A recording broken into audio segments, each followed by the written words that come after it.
আচ্ছা, আমরা ভিডিও না করলে বুঝতে পারবো না। ছবি দিলে আমার আলাদা প্রসেস আবার লিখে দিতে হবে। এটা একটা আইটেম টি শার্ট, হ্যাঁ, আইটেমটার নাম হচ্ছে টি শার্ট। কেমন? এটা হচ্ছে একটা টি শার্টের আইটেম, হ্যাঁ। এখন এটার কয়েকটা প্রসেস আছে, সেটা প্রসেস একটা। এখন এই বডিটাতে কয়টা লেভেল থাকে, যদি লেভেলের কথা বলি, এটা হচ্ছে আমার মেইন লেভেল।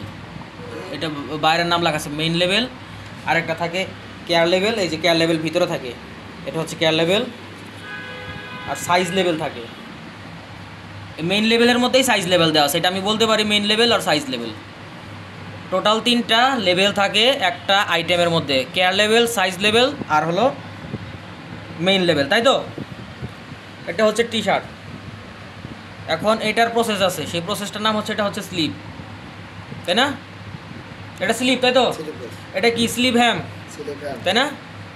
এটা কি? এটা নেক, এটা নেক। এটা হচ্ছে নেক টপ সিন, এই যে সেলাইটা হচ্ছে নেক টপ সিন, এই যে এটা নেক টপ সিন।